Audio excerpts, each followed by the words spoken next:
Inwoners van de gemeente Terneuzen zouden bijna 9 maanden eerder komen te overlijden door vuile lucht. Dat blijkt uit een onderzoek van de provincie Zeeland en de gemeente Terneuzen. Het heeft vooral te maken met de invloed van scheepvaart en industrie in onze regio. Een van de belangrijkste boosdoeners is fijnstof. Die ligt in Terneuzen en in de rest van Nederland ruim boven de advieswaarde van de Wereldgezondheidsorganisatie. De blootstelling aan deze vuile lucht kan flinke gevolgen hebben op de gezondheid van Zeeuws-Vlamingen, vertelt onderzoekster Yvonne Bos. Ja, het zijn meerdere negatieve gezondheidseffecten waar luchtverontreiniging voor kan zorgen. Het kan gaan om astma bij kinderen, beroertes bij 35-plussers. Die zijn het meest gerelateerd aan luchtverontreiniging. Maar er is ook nog kanker, longkanker, luchtwegaandoeningen, COPD en vroegtijdige sterfte.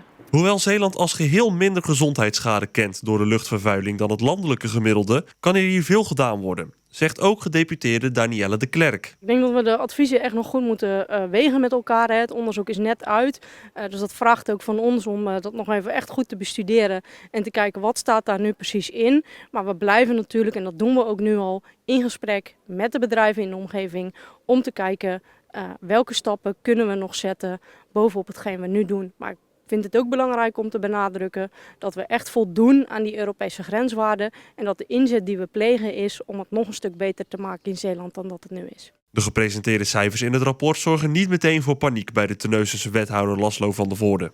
Nou, ik schrik daar niet gelijk van. Het geeft wel aan dat we een opgave hebben. En kijk, het gaat natuurlijk niet alleen om die luchtkwaliteit. Het is een factor van levensstijl bijvoorbeeld, bevolkingssamenstelling. Er zijn heel veel factoren die je daarin kunt wegen. En we doen het ook op een landelijke schaal helemaal niet zo slecht. Dus het is ook niet dat ik gealarmeerd ben, maar ik denk wel dat het beter moet. Ook thuis kun je veel doen om de luchtkwaliteit te verbeteren. Want alleen al minder autorijden of stoken zou helpen. En dat is de uitstoot waar de inwoners met name aan worden blootgesteld. Dus daar zijn zeker hele grote stappen te zetten om juist dat aan te pakken. Volgens Bos hoeven we zeker niet meteen onze spullen te pakken en is er nog geen reden tot echte paniek. Die mensen kunnen daar met een gerust hart blijven wonen.